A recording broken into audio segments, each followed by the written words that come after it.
Hey, this is Coach Joe Doncasterborn, but built for theme parks. Hashtag Doncasterborn, but built for theme parks. And welcome to this small update from Alton Towers. Now, the news came out today.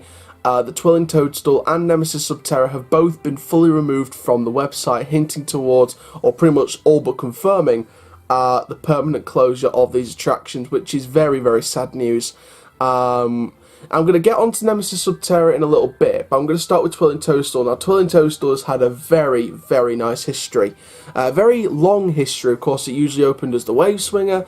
Then in 1999, it was moved to Ugland, across from where it last operated, as the Ugg Swinger from 1999 right up until when Rita opened in 2005.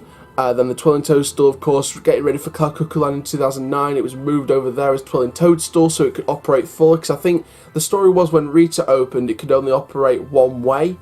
It couldn't operate the other way because of Rita, so it sort of deteriorated from the ride experience. So in 2009, they moved it up to Cuckooland where it last operated as Twirling Toadstool. It was closed 2015, 2016. As part of the Towers Loving Care programme. Of course, that was sort of made after the Smiler incident, sort of, try and make some more profit and cut on the funding. So Twirling Toadstool closed, Hex closed, Driving School closed, Charlie closed, Subterra closed, Ice Age 4D closed, and of course the only two attractions to open out of that lineup was Hex and the Driving School. So there we go. Charlie, of course, is getting turned to the Alton Towers dungeon. We don't know what's happening with Ice Age 4D yet. Apparently, at the minute, that's just like the frog hopper in front of that. But of course, with the two new drop towers going in at CBeebies Land, which we still don't know the name and the theme for yet, I can only assume that frog hopper might be on the way out soon. And of course, hopefully, fingers crossed, that theatre space will get transformed into something. And of course, Twirling Toadstool's been down, and there's been rumours of it coming back. And then they sort of confirmed to people on Twitter that it wasn't returning this season, and it looks as if they've remove them altogether. So Twirling Toadstool's had a very long history. Nemesis Terra, on the other hand, has not had a very long history. It opened in 2012. It was 2011 when we first started seeing some construction work going on the old lava lump site, which is like a rock climbing wall. It used to be in Ugland. It was moved up to Forbidden Valley. Up until 2011, it was removed. It was the old dynamo spot as well.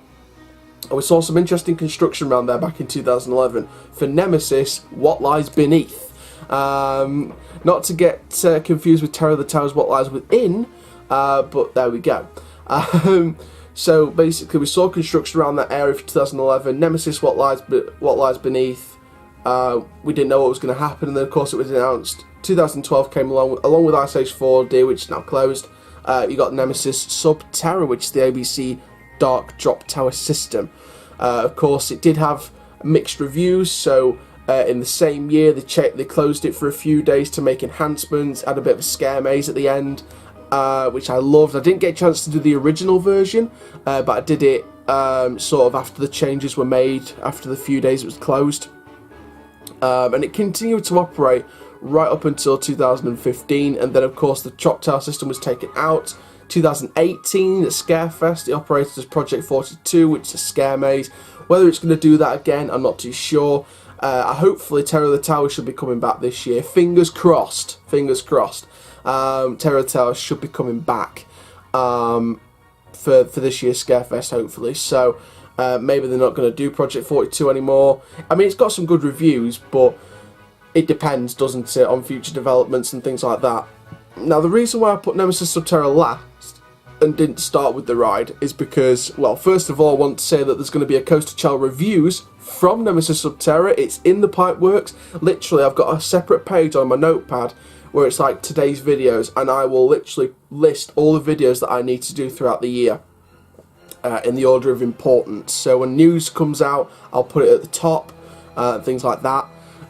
So there you go, exclusive, you know how Coaster Channel works. But yeah, I've got that review coming, so stay tuned for that one. It could be a matter of weeks, it could be a matter of months for that video. You never know. But also as well, You guys remember back in 2015 when there was that tree clearance going on behind Nemesis, Terra and Forbidden Valley, and we sort of thought, oh, this is going to be Secret Weapon 8, you know, and then of course it was announced that the Flume was closed and a GCI was planned for the site for Secret Weapon 8. We sort of thought, oh, Forbidden Valley's not going to get a new attraction now.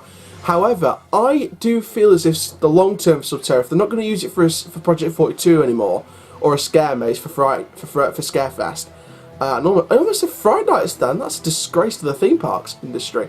But yeah, if they're not going to do a Scarefest maze on that site in the future, I could see them using that tree clearance site and using Subterra as a station for the future coasters. So I could see Forbidden Valley being a potential site for Secret Weapon 9, and I could see them doing it in that tree clearance land behind Nemesis Subterra in Forbidden Valley. I could see that tree clearance being constructed. I could see groundwork starting. Could you imagine having a coaster round using Nemesis Subterra as the station and the queue line for the ride? I could see that being an attraction. I could see that the new coaster being in Forbidden Valley. Of course, many people are talking about Rita's site, Cloud Cuckoo Land becoming a thrill section, and all the family stuff's at the front of the park, so they'll move Spinball up to Cloud Cuckoo Land and all that stuff. There is a potential to use that tree clearance site behind Subterra and Forbidden Valley. I could see that. So that's just a potential idea. I mean, it might not happen. It could just be a Scarefest maze for a couple of years yet, but you never know. I think if that was to be the site for let's just go on a limb of if that was the site for Secret Weapon 9 in the next few years, it would be around 2021, maybe. I'm just saying maybe, because remember Wicker Man. We started to see the signs go up in front of Flume around August 2016, under 2 years before it opened as Wicker Man. So maybe sort of end of 2020, 2020 into 2021, we could potentially see some signs for Secret Weapon 9 in the next couple of years, but I very much doubt it. I think 2021 heading into 2022 at the least is where we'll start to see some signs of the next Secret Weapon and where it is in the park. But again, that's just a potential site. They could use Subterra as a station and queue line and do the coaster around that tree clearing section at the back.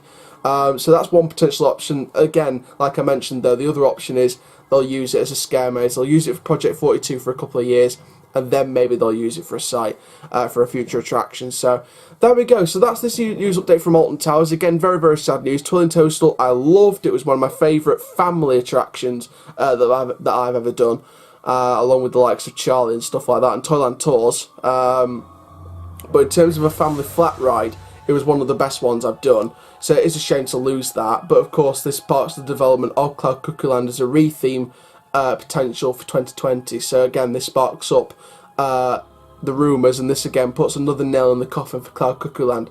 Nemesis Subterra, again, potential for Secret Weapon 9 like I mentioned, or just another couple of years at Scarefest. Again, there's the potential there. So there's potential for both sites, and around that site.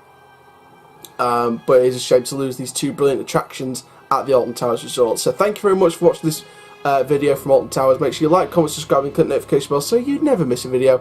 My name is Coach Jal, keep living the curse up, dudes, and I'll see you guys in the next video soon. My name is #Donkster Bomb and Built for Theme Parks, and I'll see you guys in the next video soon. Take care, have an awesome day, my friends.